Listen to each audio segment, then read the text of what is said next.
Praise be to Jesus and Mary. You're listening to Returning to Catholic Roots in a New Age World, a podcast hosted by Holly and Mandy. Let's begin our show. Hello, everyone, and welcome back to the podcast here, Returning to Catholic Roots in a New Age World, hosted by Mandy and Holly. We will begin our episode by saying, Jesus, meek and humble of heart, make our hearts like unto thine. So happy to be back this week. We apologize we weren't here last week. We took a bit of a break. Yeah, it was a little break. It was nice. It was nice just to have a break every once in a while. But we made up for it. We made up for it on Sunday with a new thing. Yeah. That was the first time we've ever done anything like that on Catholic Family Podcast. It was fun. It was fun. It was a lot of fun. I was saying to my mom, though, we were sitting there on my couch and my shoulder the whole time. Yeah, we were 2 hours. It was 2 hours. And 2 hours in the same position. Yeah, so because my mom and I were sharing a computer, so everybody else could, I guess move around more freely because they were on their own device or whatever. But my mom and I were sitting, and we had to sit just so to both be in the frame and whatever, and both be heard in the mic. So it was, by the end of 2 hours, my shoulder was screaming. I gotta move right now. My body doesn't take to being like in the same position for a very long time. But it was good. It was really good. It was funny because you were like, Kevin was like, oh, like we can keep going. I was like, yeah, it was good. I thought it was a good little thing, and hopefully we'll do it again. I was really encouraged. I really liked when Andrew and Eliza jumped on. Yeah. And you know what they're doing there in Georgia? That's like they talk about some incredible. That's what we need, a little more go-getting in this world. Yeah. I like that. I like that idea.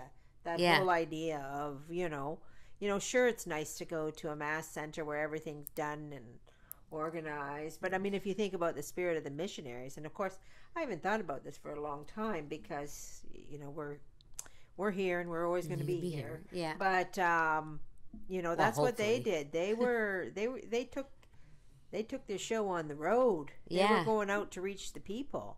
And I mean, I think we need to look at it a little bit more like that. Yeah, for sure. Right? And I also have to say, big shout out to Thomas too. Because I mean, that podcast he does with the True Devotion to Mary, that is really good information, and people really should because a couple of things about that. I'm in a little bit of a discussion with this friend of mine that I've had for a long time, and he hunted me down, and now we're back and forth, kind of. I'm going to say discussion, but it's kind of like disagreements. Yeah. And but anyway, it's about the reign of Mary and the true devotion to Mary, and he has this idea of what that means, and with prophecies and stuff. And I don't really want to get into it because I don't really think it's that important. But what I found was really interesting was Father Dominic Radecki had a podcast, or like had his sermon on the podcast, and he had a line, and I listened to it, and I really enjoyed that too, on True Devotion to Mary. And he had a line in his podcast that said, in those times, God was going to give Mary special powers to come back. I should have wrote it down exactly how he said it, but special powers to Mary so that she could allow her children not to be deceived, something like that. Those I'm paraphrasing it. Those weren't his exact words, but it was something like that. And because I had been going back and forth with this friend of mine about this reign of Mary and the age of Mary, I even put a thing on Facebook, like how many people know what this is or heard of it. And as I guess, most people don't actually. It's a prophecy, but most people don't actually know anything about it. And that's okay. You don't have to worry yourself about it. It's not that important, I don't think. I think it comes from the Fatima Crusader and Father Gruner. So it's not something that I would encourage anybody even bothering themselves with. But it's the true devotion to Mary that matters. Yeah. Right? And what Father Radecki said was, if you want, I almost felt like, so people who have a true devotion to Mary, they're going to see things clearly the way it should be. Well, I mean, that's the whole point of the total consecration. Right. Is to surrender yourself to Mary. Yeah. And to become her slave and to have her take you and intercede for you. Right.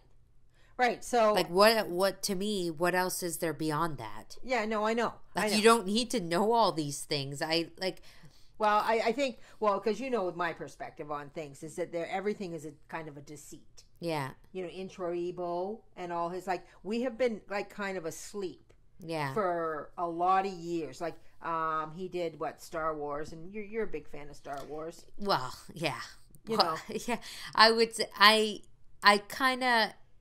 I would use the word was. Was, yeah. Like, I used to be like, May 4th, that was Star Wars Day. May the 4th be with you. Like, I was very, like, I loved it. I loved the movies. I loved to, dissect them and whatever. But, I mean, as I don't actually really, to be honest, watch very much TV anymore. Period. No, I know, so I know. Like, but but this is what I mean. I mean, I think we've been asleep for 50 years. Like, even you wake up to that these things aren't important. That we've been like lulled in by living into by the world, media and the TV and the media and the TV, and like what I would say. I mean, I totally agree.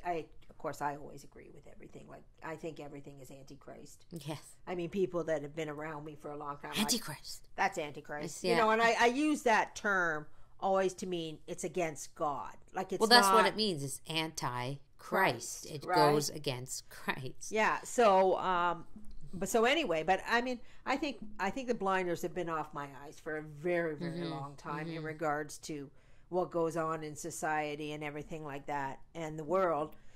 But I did make a specific connection between what Father Dominic said about God giving Mary special powers so that she can, for those who have true devotion to her, they will be able to see these deceits, and even that I don't know what, that in the end times, even the elect will be deceived. Like, that always. That when I read that, I don't even know where I read that. I don't even know where that comes from, honestly. But when I heard that, it bothered me so much that I could be deceived.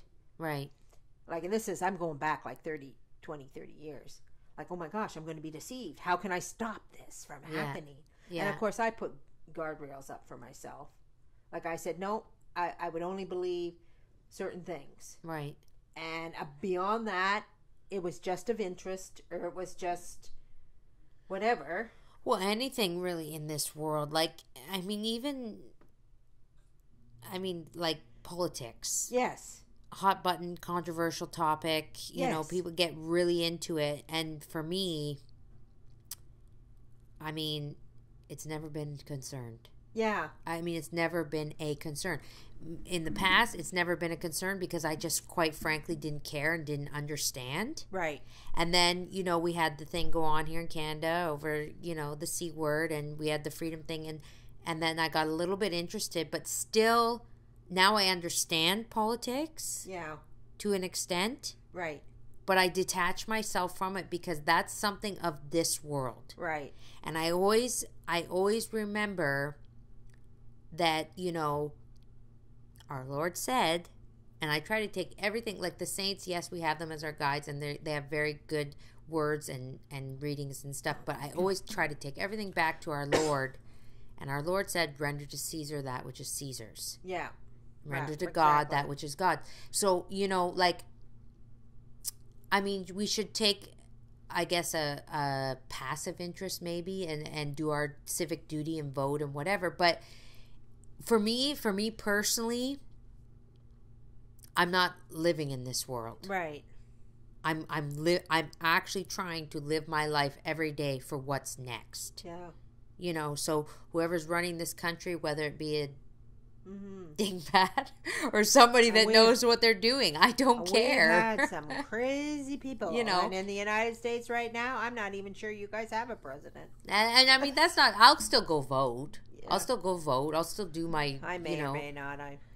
Whatever. Depends how I feel on the day. But it just, to me, it's just these things. And lately, I just feel like nothing really matters outside of the Catholic Church to me. Nothing. No, I know. Absolutely nothing. Like if you're going to be at the foot of a volcano, you're going to be at the foot of a volcano, and you have to, you have to martyr yourself for God. Oh, also, too, I just thought this just popped into my head. I forgot before we started, we were supposed to shout out. Who? We were supposed to say, hello, Andre? Did I get that right? Was it Andre? Dang it. I told Kevin I was going to put a mental note, and remember...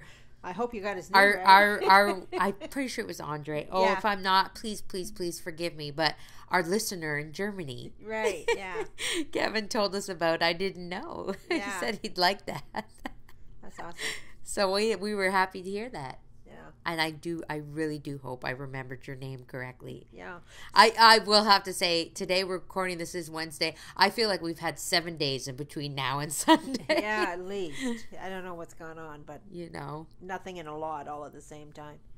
But anyway, if you haven't followed or listened to Thomas and his Children of Mary podcast, do so. Do yourself a favor and go back. Maybe, are they in a playlist? They are in a playlist, yeah. Maybe you don't have time to read a book. Maybe you don't have time to do that. But go back and listen to that and just put them on while you do the dishes, or you're doing folding laundry, or while you're doing something. Yeah. Because I do 100% believe it is that true devotion to Mary that is going to help us see things for the way it really is. Well, and I'm going to tell you, like I've said it before. I said it in the podcast on the Q&A on Sunday. I really push the total consecration to Mary, and I've only consecrated myself to Mary since March. Wow. I completed the consecration since March, but I'm telling you, the eye-opening, if you do the prayers and you do the preparation and you take it very, very seriously, the benefits and the support and the eye-opening, whatever you want to call it, that you get from that devotion, the blinders come off, is incredible. The onion gets peeled back, another layer. But you have to take it seriously, and you have to do you have to do it seriously. Like you have to go into it with that. I'm actually going to consecrate myself to Mary, and I'm going to take this seriously, so serious, and do this properly. And if you do that, whole new world. Right. Telling you, whole new world open for you. And Thomas has done all the work for you. Yeah. Thank you, Thomas. Yeah. No, it's I listen to it all the time. So there you are. Yeah. So anyways, anything else? No, not much. It's summer, and it's lazy, and it's not lazy.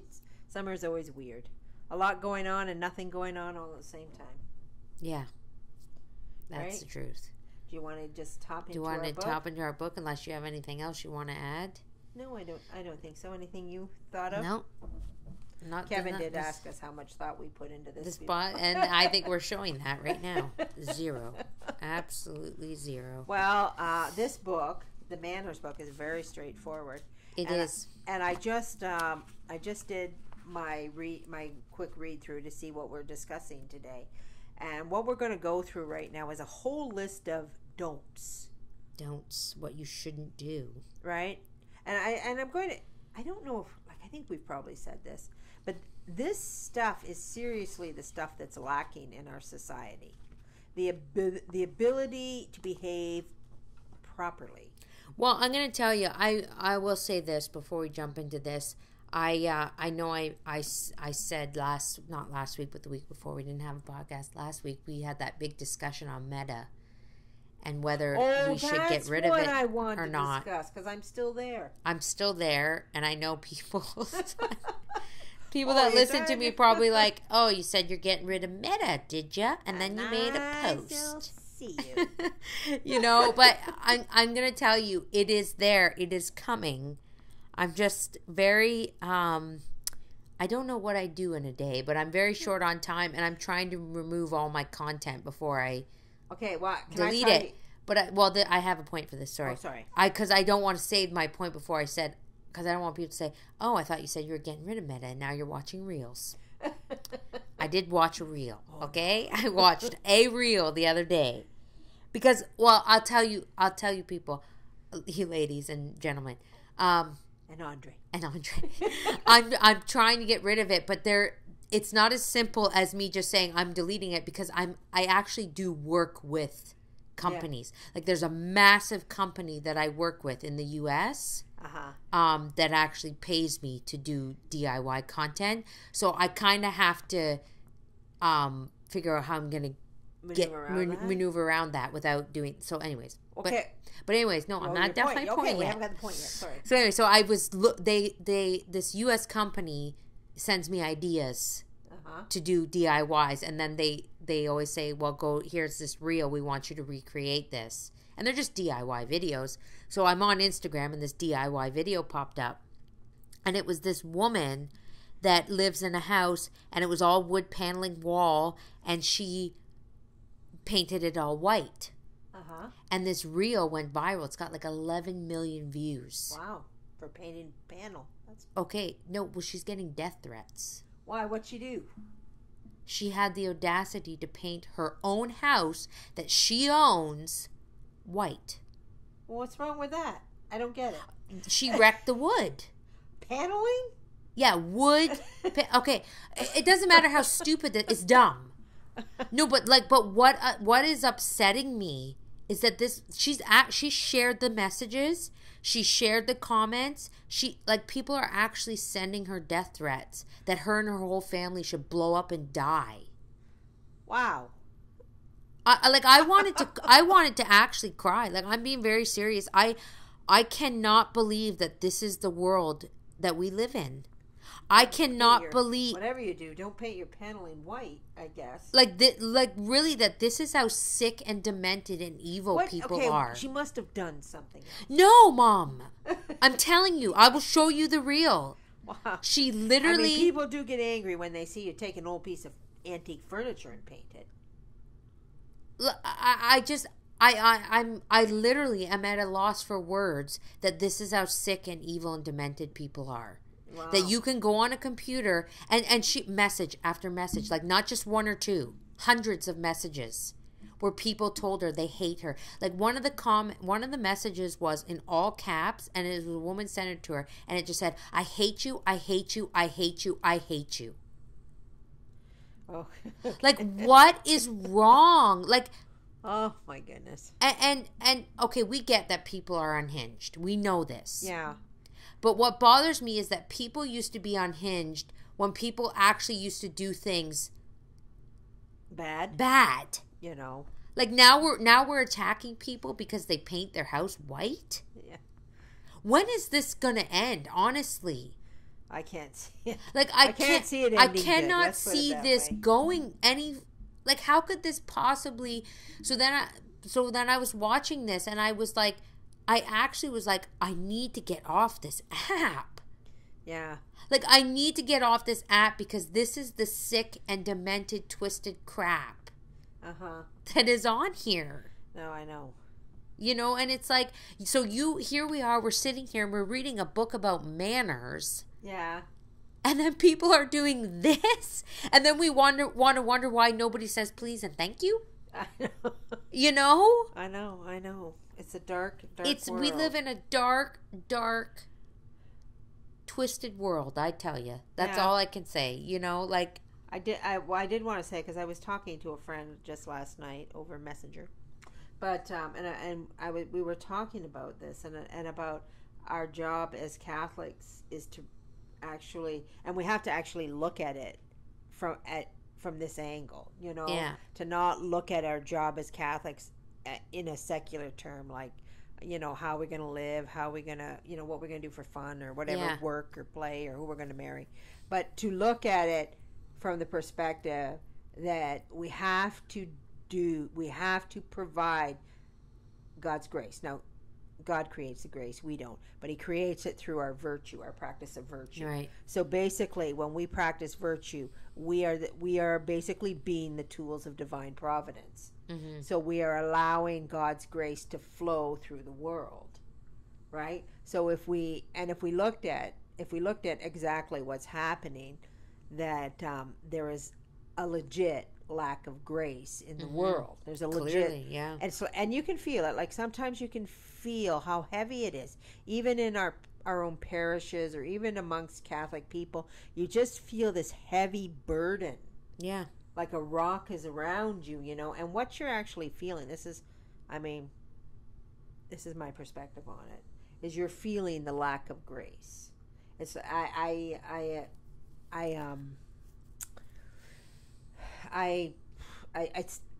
I'm looking for words and I'm lost here, but it's like a giant black cloud of smoke that's coming and overflowing the whole world. This black smoke, and the only thing that pushes it away is God's grace. Right, and it's just not.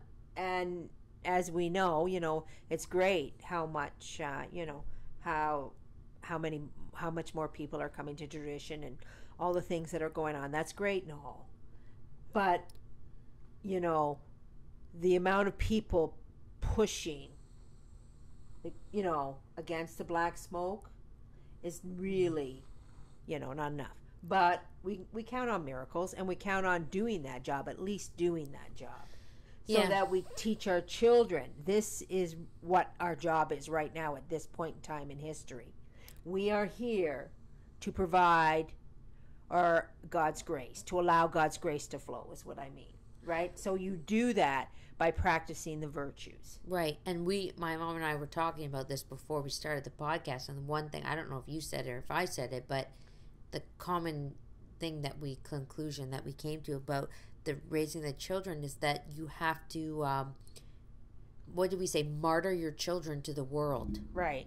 You have to teach them to be dead to the world. Yeah. To kill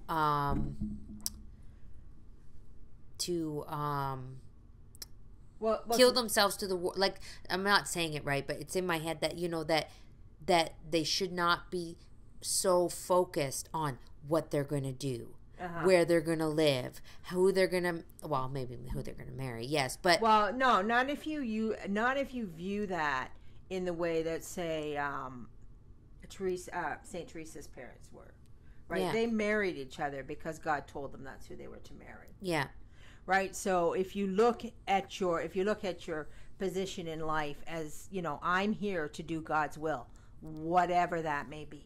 Right. Right? Yeah. And I mean, and in order to find out how to do that, you have to actually practice the virtues. So you have to make your life a series of understanding what the virtues are and practicing them as much as you possibly can. Yeah. To allow God's grace to flow, right? Right. So I mean, if we took a general rundown, prayer is a virtue, right? So going to as many masses as you can, saying as many rosaries as you can, like anything that involves a prayer, anything that involves a sacrifice, anything that involves those are our big, really strong virtues. Right. So we should always be taking every opportunity to go practice something that allows God's grace to flow. So even if we just go to daily mass or we go to mass as much as possible, that is us creating the virtues to allow God's grace to flow.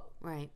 And, so prayer and sacrifice are kind of at the top, but there's other things. Like the list of virtues is huge and vast. Yeah.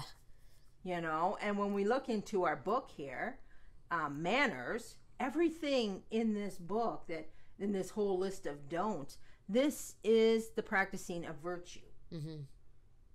Right. And it is lost. Like, people just don't do this, and for some reason they don't know enough to teach their children, because it's lost. I'm not saying it's a fault of anybody. It is completely lost. It's just lost. And I have seen in a few places where I've seen some mothers be very frustrated because they've been called bad mothers. Yeah. And here they are. They're doing everything they think is necessary for their children. They're like, giving them clean clothes, giving them food, a roof over their head. They're looking after their interests, their sports or their school or their whatever, right? Yeah. So they're doing all this nurturing and caring for their children, which is good. Obviously, that's very good. But they're missing the behavioral aspect to their children, right? And I had to say, I said, you're doing all the looking after of your children, but you're not doing the formation of your child. The forming, yeah. The forming. So when your child goes out and he misbehaves, that's because you haven't formed him. I mean, that's, kids misbehave, trust me. Yeah. Even when they're formed well and they know better, they still misbehave. Yeah. But still, you can tell when a child is generally not formed in behavior. Well, and because we've lived in a world for the last decade or even longer, yeah, that has put all the emphasis on what the child wants, their physical needs, and then the mental, right? But in a backwards, wacko way, right, selfish, wacko way. So when you're putting all the emphasis on, and I'm just going to use, because I can't think of a better example, it's a big problem, the sports, the activities, the physical needs, and then that aside, then you put into the mental well-being, right? The how do you feels, and the don't ever ask your child how they feel. There's no room left for anything else, right? That consumes everything. So it's just, we and I'm saying we broadly here, we form child after child after child that is taught. You're saying we as a generation. Yes. Yeah. Child after child that is taught the only thing that matters in their life is them. Yeah. So how could there possibly be any room for virtue and manners, right, in a child that thinks and grows up and thinks that all that matters is their happiness? Right. And let's be fair to today's child. Today's child is 60 years old. Yeah, no, that's why I said decades. Yeah, decades. We're talking decades of this. Right back to my generation. This is not anything that started yesterday, know. Yeah. We've been doing this for a long, long time. And now we're living the fruits of it. 100%. Well, and when I think about things and how we got to where we are, obviously clearly the lack of Christianity and God at the center, obviously, right. Number one. But I also think that we live in a world that is consumed with living in the world. Right. Nobody.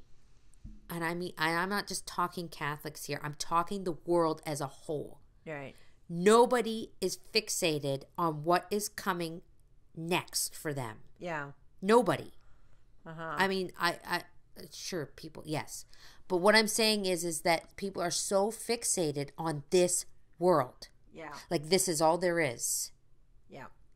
Save the world, save the planet, Save the climate. Even save the seals. Even all the stuff that is going on in the Catholic world. Yeah. Between Sedevacantism, between Vatican II, between Novus Ordo, all that stuff. Right. I think people get way too fixated on that. Yeah. Yeah. Personally. Mm-hmm.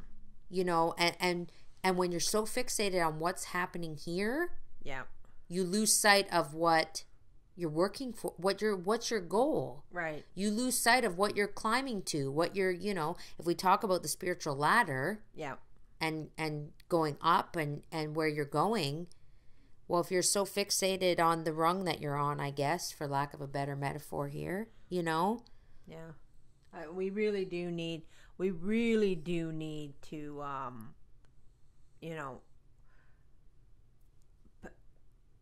really focus on ourselves. Like, make sure that we have this true devotion to Mary. That's what I mean. Go back to the basics. Go back to what you basics. Know. The simple. Yeah. The simple. The prayers, the Mass, the sacraments. the devotions, the novenas, you know, the total consecration. Outside of that, honestly, nothing else matters. The virtues. The virtues. I mean, well, I mean, you could say, well, Holly, you're being a little harsh. No, I don't care. You know, but you could say that. I'm sure people will, but I honestly don't care. But I mean, all the saints thought that. Exactly. So when I read any book, even if you read, my daughter read Flame of White, right? The book on St. Pius X. When you read that book, this incredible saint was the Pope. Yeah. In charge of everything. Yeah. And when you read that book, you know his whole fixation was for the greater glorification of God. Right. Everything he did. You know, so if you read any book about the saint, any book. Yeah. Their whole fixation the whole time is on our Lord. It's for the greater glorification of God, so they do what God asks of them to do. So like whether you're, you know, St. Joan whether of you're Arc, the Pope or whether you're St. Francis of Assisi living or you know, poverty, you know, St. Francis Cabrini, you know, like, you know, out there, any of these saints out there creating missions and bringing God's goodness to people, and you know, and I mean, and you know, people say, well, Holly, you're too harsh. People need to step up. People need to do this. People need to do that. Right? They do 100%. But if you're not, and everything I say, I'm saying for myself. Yeah. Because this is the life I want to live. Right. So when I say, like, I don't feel, like you say, well, people need to step up, people need to do things. Well, I need to fix myself first. Right. How can I expect to do anything good for our Lord? The greater glory for God. Well, I'm not striving for the greater glory of God myself first. Well, this is what I read somewhere. The saints were so precious to God because they were the means which He dealt out His divine providence. Yes. So they were basically the tools of God. So when we say to God, we say, "Do with me what Thou wilt," you know, which we say all through Lent. Every day. Do with me what Thou wilt. Do with me what Thou wilt. Yeah. That doesn't mean, you know, I need a nice car and I need to pay my bills and I need to do this and I need to do that. It doesn't mean that. It means literally, do with me what Thou wilt. Yeah. And the saints were prepared for that. Well, and also, I think I may be wrong about this, but when I read a saint story, what I feel like when you read Story of a Soul, Saint Teresa, they didn't act like any of this was happening through them when it was happening through them. Do you get what I mean? Yeah. Like they didn't act like God's working through me. They were so fixated on God. Right. All these things happened through them, and we read about this after.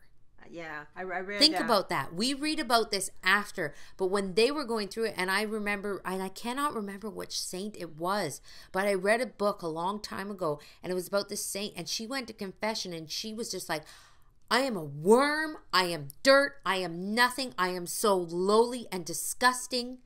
Like, they meant that. Yeah. This was not some false piety. They really thought that they were so far from God. Right. They were so unworthy. Yeah. How do you have that? How do you get that? Well, I guess you keep saying the prayer of humility. You know, like, that true humility that God worked through them, but they didn't know, like, they didn't care. And they didn't care. Even really acknowledge it. They didn't acknowledge it. That's the right word. You know, maybe they didn't exactly know either. No, I know. Well, that's what I'm saying. We're reading about it now, but do you think they knew that in the moment? There was, I'm reading the Saint, what's it called? Saint for the Year. What's that book called? A Year with the Saints or something? A Year with the Saints. I can't remember. Yeah, so every day there's a little quip. Well, today's it was about if you do or say something and it kind of blows up in your face. This is what it said. I found this really interesting. If you know, and you make a lot of people angry, just don't think about it. Well, because July is simplicity, right? Right. Yeah. As you said, it said, well, just move on and just give it to God and say, God, let divine providence fall where it may. Like, don't over ponder. Don't think what you could have said, what you should have said, what you might have said. Maybe you shouldn't have said anything. You know, you said it. It's done. Yeah. Now give it to God and say, let divine providence do with it what it will. You know. Yeah. Yeah. And not to make, because that does happen. Like, you know, when you do and say stuff, you become a little. Sometimes if it does blow up, or people. Even if it's good, even if people like, wow, look at how great you, look what you just said. You know, the saints never pondered they on were that just because like, it would have been not humble. It was divine providence. It's God, do with that what you may. Yeah. You know. And then you kind of move on and you leave it aside. Right, good or bad, because that's not you, it's God. Yeah. You know, the good. Yeah. As my favorite saying is, you know, evil does the work of God. Yeah. And unfortunately for ourselves, sometimes we are the evil. Sometimes we are the evil, yeah. You know, and and I'm not saying I would say more oftentimes than not. And I'm not saying that as a good thing. No. Right? Because you don't want to be that. Yeah, but if you do it by accident, you have to kind of take the lumps and give it to God and move on. I'm sorry I was the evil, dear Lord. Please forgive me. Yeah, you know. Then that comes the beautiful sacrament that our Lord gives us because he loves us so much, of penance and confession. Right. So. I mean, really, that's what it is. Mm-hmm. The sacrament But if we're penance. striving for perfection, you know, we allow God's providence to flow. But we do not want to be Caiaphas. Like, that's not the person we want to be. Yeah. So we have to always, you know, be looking at things from a charity end of things, not the straightening out of things, because usually that person who's doing the straightening out of things, they're the in general cases, we're just using general things. So I feel like we've been blabbering. Well, I just feel like, you know, there's just so much what started this, and I guess maybe I did go on a rant today, but that's fine. It's whatever it is. It's Foos Day. It's Foos Day. We have to go out after this and do a video for the Catholic Homestead, our own channel, because it's Foos Day, you know? We release a new video every Foos Day. The joke from last week that we don't do it because Foos Day never comes. That's the day I invented to do our YouTube channel. But no, I was saying, because you're lately, like you said, you got to mess someone feeling down, but all this stuff going on right now. I feel like things are bubbling right now. Yeah. And so many things are coming to the surface. And bubbling within our own lives. That's what I mean. And I'm not going to talk to any of that because, again, I do firmly believe, and I will sit firm in this. I don't care if anyone disagrees with me. Though those are worldly problems. Yeah. And yes, they're in the Catholic sphere, and yes, they they have their place for people, bringing people to the faith and da-da-da-da. But when I'm looking at myself, I know my faith, I know my religion, I know why I'm here. Yeah. And I want to stand firm in that, and I don't want to get distracted by anything else. Right. I just don't. Yeah. You know, so maybe that's why I'm on a bit of I feel like things are coming to the surface. I think they are too. I do feel like and I'm saying this for myself because I'm getting not scared. I'm not scared. No. But I'm getting a little like leery. Cautious. Maybe cautious is the word, that things are starting to turn. Yeah. And like I said to my mom, I said, I feel like something happened, and I feel like I'm going to look back and go, that was the day that everything turned. Yeah. Maybe not. You know, but I just have wondered. There are those points in history. There's those points in where you say that's the day that everything turned. There's those points in your life. Yeah. That's the moment that changed my life. Yeah. I have many. I have many. Many that I can look back on and say that was the moment everything changed. At 60 years old, I say a lot all the time. So remember blah, blah, blah. And I say, that was another life. Yeah. Yeah, so that was another life. So to end my whole rant, if anybody is agitated by me, my whole point of this was just to say that I'm trying to get spiritually ready. Yeah. I'm trying to be very serious, and I'm trying to make sure that everything for the greater glorification of God is at the front, and nothing else matters. Yeah. And that I grow in virtue and grace and grow closer to God, because that is my end goal, and nothing else here matters. Right. And I can speak from experience, because I think that's the way we have to deal with our children. Yes. Right. We have to somehow get that across to them. Right. Yes. And and when I look at my life, I would say, like, of course, when you were young, I mean, I didn't have that attitude, clearly. I didn't have, it was all about, we were just very, very secular. We went to church on Sunday. I mean, I know it was more involved than that. We went to church a lot. We prayed a lot. There was a whole secular side. But there was a very, very, very secular side of importance. Yeah. Where other things were equally as important, and they should not have been. Yeah. Right? So, of course, when kids are growing up, that's, you're still playing for the world. Right. And I don't think we have the luxury. We can't do that anymore. Well, I don't think we could do it back then, but we were. No, well, we shouldn't have. But things were confusing. But my point is, I mean, I suppose you could. Right. But is that really worth risking your soul? Yeah. You know what I mean? Well, not when you're called to higher things. Yeah, like, Do you want to be aiming for purgatory, you knock yourself out. Okay? But if you are looking for the higher things in life, yeah, and if you're looking for those mighty oaks, and I mean, for me, that are going to be at the end of times, it's not about aiming. Like, I'm not aiming for purgatory because I'm afraid of purgatory. Like, I mean, I don't want to go to purgatory for the simple fact that A, I don't want to offend God, and B, I love God so much, I can't, it's almost like I can't wait to get to my judgment day in hopes to see him, Right. But I know I want to be ready to meet God, So the fear is I'm not ready yet. The fear is I'm not ready yet, Not ready yet. But we should be living that we should be able to die at any minute, Well, we're trying. We're trying, so. And you know where that starts? With good manners. With good manners. Shall we get it starts with a lot more than that. No, but I'm it just definitely saying. starts with good manners. It definitely starts with good manners. So maybe we should get into our book now that we've only got about 15 minutes left. Wow, okay. But you know what? It's a long list of do's and don'ts, and we'll just get into it. Okay. Yeah. All right. So, and just as a reminder, we're reading from a Handbook of Good Manners written by the Mother House of the Sisters of Charity. Okay, so quote, "When going through a passage where there's a swinging door, hold the door to steady it so that it will not swing back and forth after you have passed." Wow. End quote. Pretty basic. Pretty basic. Don't slam the door in another person's face. Like, just say, and I think when we go through this list, you're going to see it's just a matter of always thinking of other people. Yes. Right?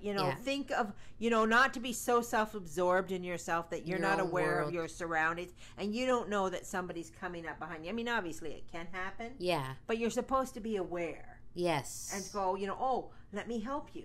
Right? Yeah. Let me hold this door, right? Well, I mean, that, honestly, I think, actually, before we get into this, I just want to say that is exactly where good manners start. At the very base of it is always being aware of what's going on around you and thinking of other people. Yes. And I know throughout my life, I've greatly, greatly lacked in that department. Right, because not paying attention to where I am and what is going on around me, just in my own world, and being selfish, and you're so consumed.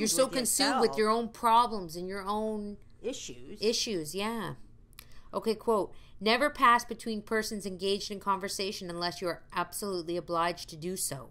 In that case, say 'pardon me' and bow slightly to both persons. Do not pass in front of anyone if you can avoid so doing." End quote. Right. Well, I mean, how often does that happen? You're in a conversation with somebody, someone walks right through your conversation and goes like, "Yeah, you weren't there, and I don't care." That just keeps walking. It just keeps walking, or we've done it. I'm sure I've done it time or two. I'll tell you who does it. Teenagers. Oh, yeah. They're brutal. So, I mean, and I think in my mind that we, if we have young adults, that we really need to focus this on them. Yeah, and teaching them. No, you don't do that. You excuse yourself. And, that kind of thing. Okay, quote, always knock gently at the door before entering a room where sisters or others may be engaged at work or in conversation, end quote. Yeah, you just don't barge into a room. You knock. It's always very polite to make people aware that you are there. Yeah. Like, I mean, it's not like the people are talking or doing anything bad, but they need to be aware that somebody else is in their vicinity. Yes. Don't be skulking around corners. Right? Or like if you come into the church, this is the thing, because we have a code, we come into the church. And I come into the church, I always yell out. Yeah. Hello. Someone is in the church. Yeah. Hello. Yeah. I mean, that kind of thing, right? Yeah. Make your presence known. And not in a mild manner. Yeah, you don't need hello everybody, I am here. Let the bells ring. No, it's just making people aware that you're there. Okay, quote, avoid standing in doorways or in front of community drawers, cupboards, or lockers to carry on a conversation. End quote. Yeah, I think this is more for the convent. They're saying like. Yeah, well, it's also like think about anything where you're with other people. Mm-hmm. Like you're trying to work and somebody's standing in front of the fridge having a conversation. Yeah. Yes.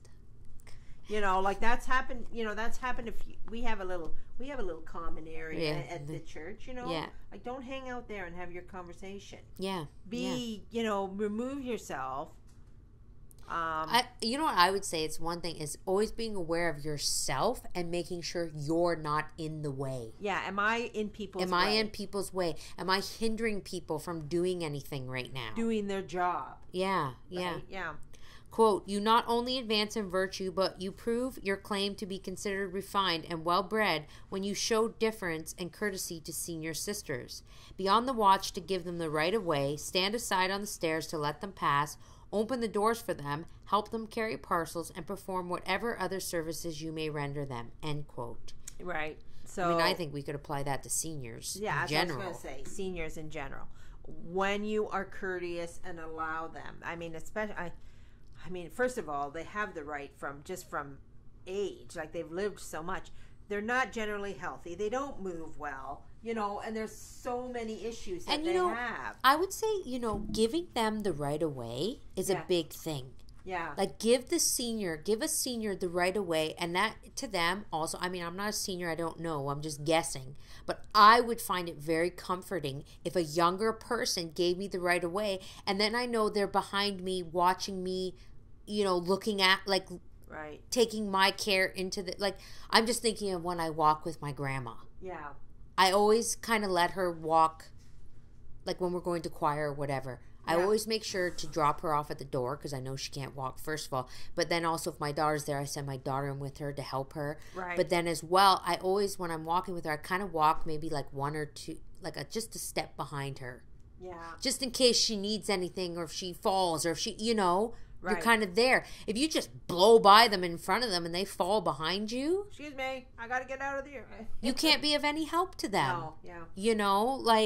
Yeah, so. It's thinking of others and people, that may need our help. And definitely, like, older people do get special preference. And we should remember that. Yeah. And they should be the first person consulted in a room, too. I mean, here's another thing. You never, ever, ever cut off a senior citizen going to the bathroom.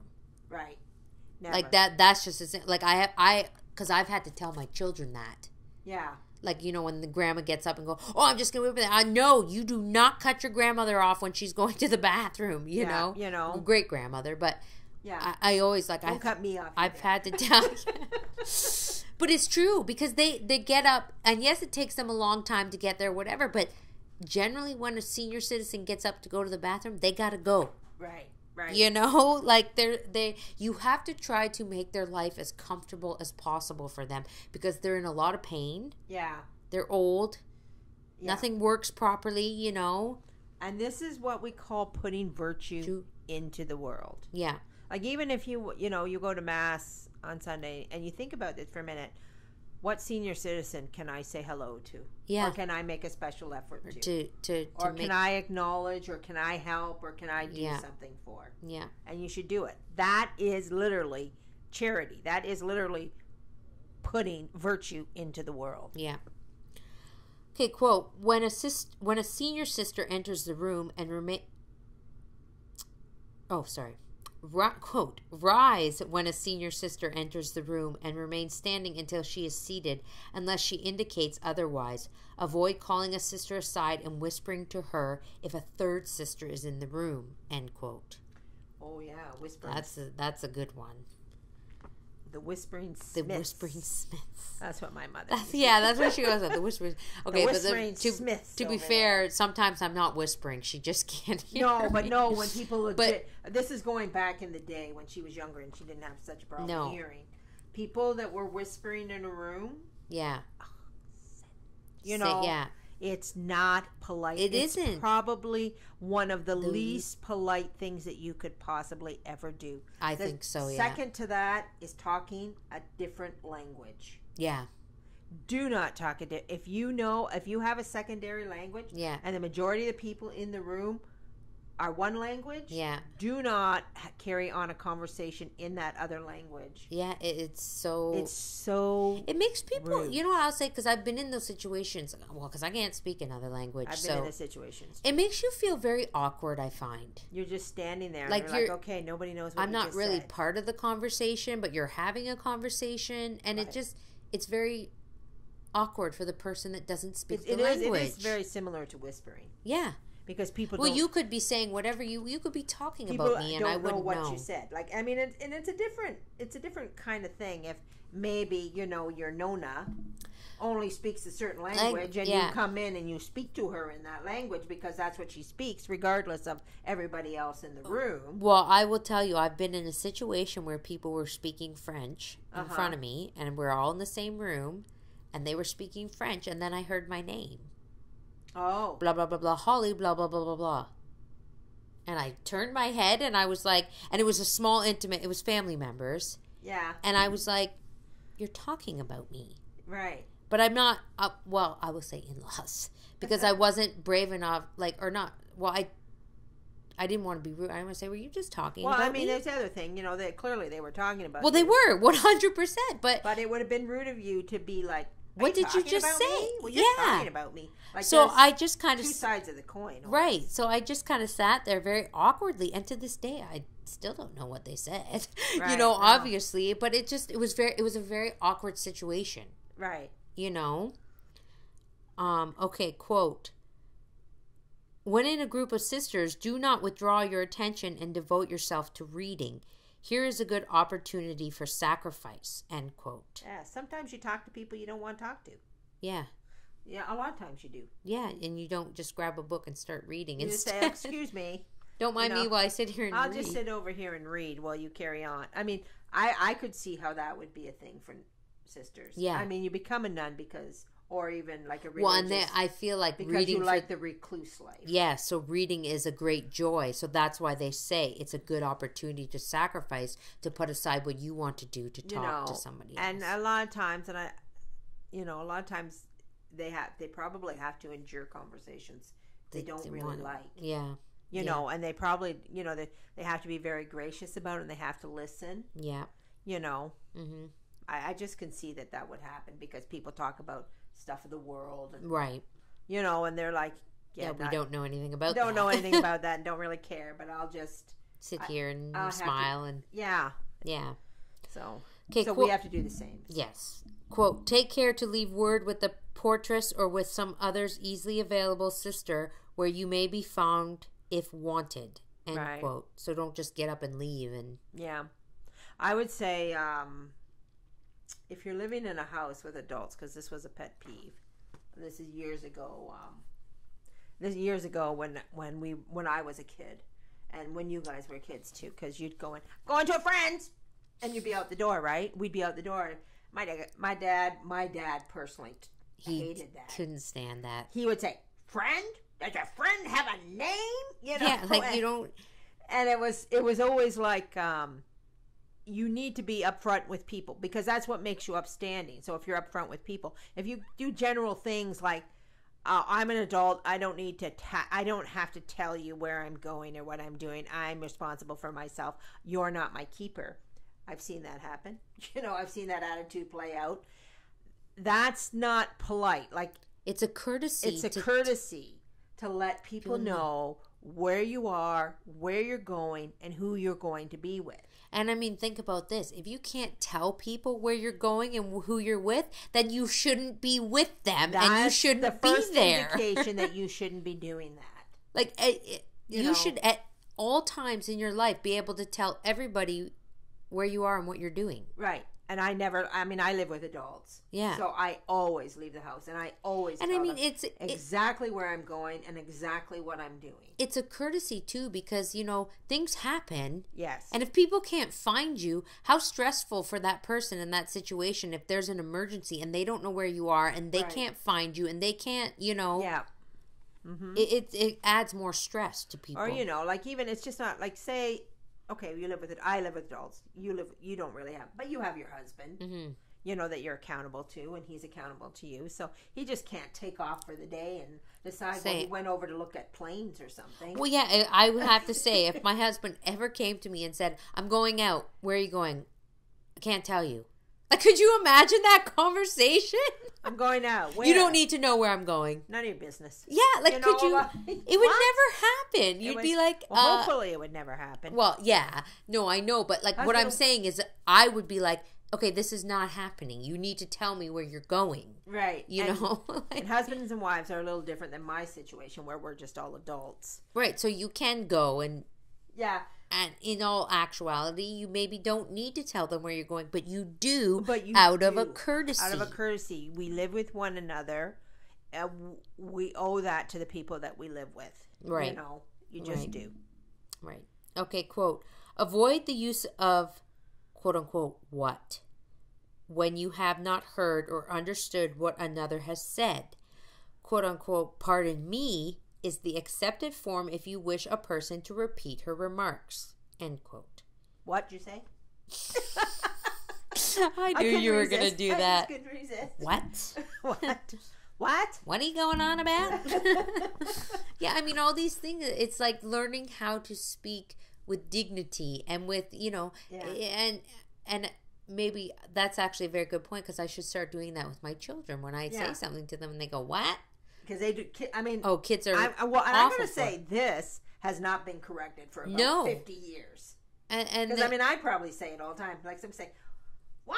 What did you just say?" Or even they I should say no. Turn around and say yes, mom, or yes, mother, or instead, or I didn't hear you, mom. Yeah. There's so many better ways to say than say what. Yeah. It sounds so awful. It sounds so undignified. Undignified, yeah. And if we're trying to bring back culture and virtue, then we have to do our best to, reform ourselves. Now I have to make sure I never say what. Yeah. I don't know that you have to tell me.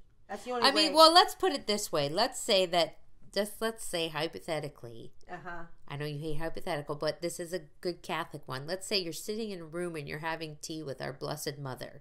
And she said something and you didn't hear her. Would you ever turn to her and go, what? I think everyone listening and everyone in this room, Mom, would you not say, pardon me, Mother? Pardon me? Yes. Pardon me, Blessed Mother? Just think about it. If you are surrounded by holiness, you would take on, even if it's fake. You would. But that's fake to you. You would take on this. Oh, this But that's the exact point. Right, exactly. Is that we should be that way so that then others want to be better. Right. And first for the greater glorification of God and to be pleasing to our Lord first and foremost. But so that, when we're pleasing to our Lord, then He will let that grace work through us. Right. Grace. Flowing. That's all part of this. Flowing virtues, flowing grace. Just think about it all the time. Yeah. Okay, quote, refrain from frequently asking questions. This habit gives listeners the impression that the sister is ill-bred and devoid of the spirit of mortification. End quote. Yes, the asking of the question. I can't. I'm laughing because of a certain situation that my grandfather... What I will say, my grandfather, may he rest in peace, he was a stickler that people acted appropriately. He couldn't stand the inappropriateness. Yeah. And he had a problem with stupid questions. And he's, that I was saying, there's no such thing as a stupid question. He'd be like, excuse me? Yes, there is. There's a deceit right there. And I can't help but think, because I laugh, because I went to college with this girl and she was in my class. She asked question after question after question, and she interrupted every class. And every time she raised her hand, I swear the whole class would go, yeah, that's because what happens. She slowed down every class. And her questions, I hate to say it, they were dumb. Because why they were they dumb? Very stupid, because she was trying to show how I don't know, interested she was, or whatever her reasonings, smart she was. They were dumb questions. It was very much vainglory. Yes, that's exactly what it was, because you knew she wasn't. She just asked questions. They're thinking of things to ask so that they sound somewhat important. Yes. Or part of the conversation. Like, unless you have a legitimate question, don't ask a question. Don't ask the questions. Like, just don't. Yeah. Like, if there's something you legitimately want to understand or to know about, then you ask a question. But to just think of things to say. Yeah. First of all, people don't appreciate that. Yeah. They don't appreciate dumb questions. Yeah. And really, do you really enjoy making yourself look that foolish? Yeah. Yeah. I don't know.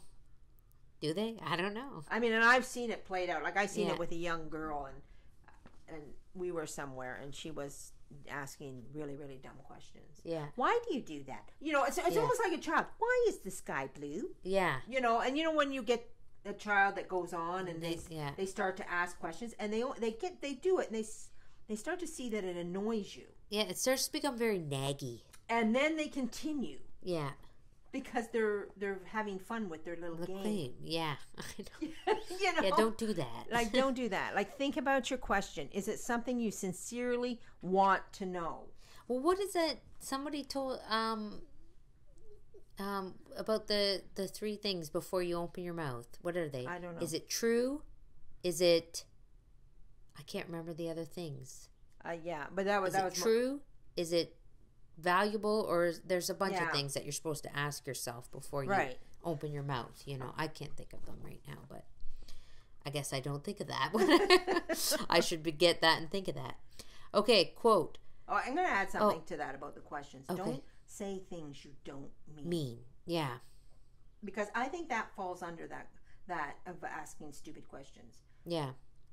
Because I've seen a few people, and I corrected a few people, like especially the children, where they say things because it makes them believe they sound important or whatever. And I say, what if I call you on what you just said?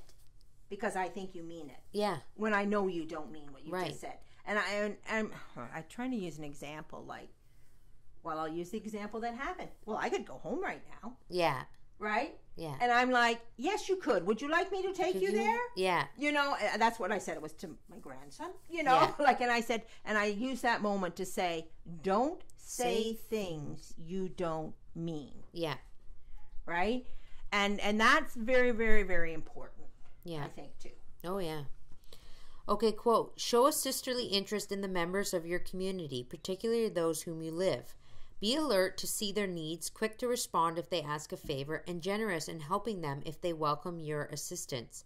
If you cannot accede to a request, express sincere regret that circumstances prevent your compliance. End quote. Right. So, I mean, if people ask things of us, answer them. Yeah, we should do everything in our power to do what they ask. I'm going to say for this one a big problem that I'm sure I'm guilty of too myself, but that has really frustrated me. So I'm going to try to make sure that I do this myself so I don't frustrate others. But is not replying to people. Right. We live in an age where there is so much technology and so much communication at our fingertips, yet people constantly just ignore people. RSVPs. Constantly. RSVPs, emails. Yeah. And especially even when somebody sends out an email and says, can everyone please respond and let me know if you're coming?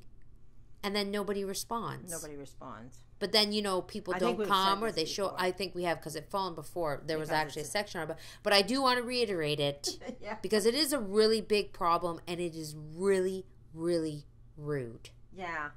It's not responding.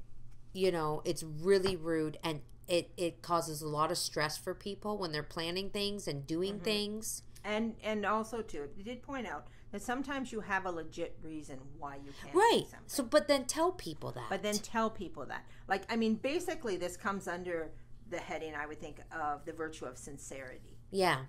Right? To be sincere, right? Yeah.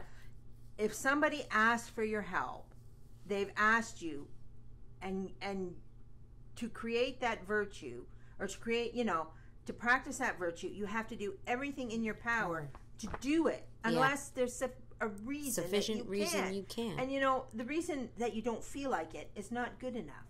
Or sometimes you go, well, I got this to do and that to do, and I just don't really feel like doing that, so I'm not going to do it. Yeah. Those are not good reasons. But sometimes you have good reasons. Like you're away, or I know, but when I think about myself, and I think if I want to do something, I move heaven and earth to do it. Right. Nothing stands in my way. Same with myself. If I decide I'm doing this, so if somebody asks me to do something, I'm going to try really hard to make sure that even though I don't want to do it, I do it, because that is the way we that is the way we practice virtue and allow God's grace to flow. And if that's our end game in this, don't you want those little mortifications and sacrifices? You want to look for those opportunities and those mortifications to be actually generally put out by other people. Yeah. Because it is usually a put out. When sister phones, Andy, yes, sister. What would you like? What would you like? Sure, I can do that. Yeah. No, I know. I love doing it for you, sister. Okay, quote. While careful to cultivate the spirit above referred to, be mindful at the same time not to be officious. Yeah, we looked that word up. We looked it up, and now we forgot it. And I've forgotten it already. I have. You better look it up again. Yeah, but something about being petty. Yeah, it was. Here, you talk. I'll look it up. Get the exact. Petty, like being pet. You know what when I thought about it, it was the grammar police that came to my mind. Okay, assertive of authority in an annoyingly domineering way, especially with regard to petty or trivial matters. Right. So you're constantly always looking for that opportunity in the room to make yourself look better. Yeah. And it's usually over something stupid. Yeah. Like you correct somebody, like, Holly, there's supposed to be a comma there, or you use the wrong there. Use the wrong. That's a big one. Yeah, the grammar is very noticeable, but people do it. If you know what they meant, don't correct them. Don't correct them, right? If you see something that was this dog is leaning. if you know what they meant, just don't feel the need. Just smile and nod. Say, gotcha. Smile and nod. Yeah, gotcha. Yeah. There's also another there's another meaning here, but it's also intrusively enthusiastic in offering help or advice, interfering. Oh, interfering. Yeah. So interfering is a big one too. Sticking your nose where it don't belong. Yeah, like sometimes you need to, I call that, I call it like we need to look for God's window. Yeah. Not just throwing yourself into every situation. Right. I think maybe that's the definition they're referring to up here, because it's saying, it was saying be alert to see their needs, quick to respond if they ask a favor, generous in helping, but then it says but also not to be officious. So don't interfere if you're not. Don't interfere. Like, don't be like somebody's planning a party and you're like, get out of the way, I can do this better than you. Yeah. And you just take over, Yeah, you're abrupt and Yeah, like you just assertive and domineering, but in an annoying way. You know, if somebody says, "Well, I think," you know, we'll just take a party, for instance. Oh, we're doing a party. I think we'll have, you know, bagels. Yeah. No, we can't have bagels. You know, we have to have this and we have to have that. You know, that's like taking over. Yeah. Say, bagels is fine. That's great. Bagels is what you want. Bagels is what you get. You know. This is how you be agreeable, people. Agreeable. Okay, quote. Oh, we're over now. We're at an hour 10. Or an hour and 10 minutes. How much more do we have of this? Well, you've marked a lot here, so I don't know if we're going to be able to get through all of it. But there's always next Wednesday. There's always next Wednesday. Yeah, maybe we should stop it there. Should we? Yeah. So with being officious. So next week we'll be back with pass me that pencil, would you? Because the list of don'ts doesn't seem to end. Yes, there's a lot. So I'm just gonna mark this so we know next time. Anyway, so yeah, we'll leave it there because that was a long list of do's and don'ts already. So we don't want to overwhelm with the don'ts. Yeah. So this week, everybody practice on. Yeah. On thinking of other people. I mean, there's definitely a few things in there that I'm gonna try. A few to mention. That what? I'm gonna. I didn't hear you. Pardon me, mother. We're just teasing, but no, seriously. No. I'm actually going to seriously try to cut out saying what. I am too. Whenever possible. Whenever possible. I'm a new person as of this moment. Yeah. No more what's for me. Anyways, well, we'll leave it there, and we hope that you all have a very blessed week. As always, may our Lord bless you and Our Lady guide you. And Saint Teresa, pray for us.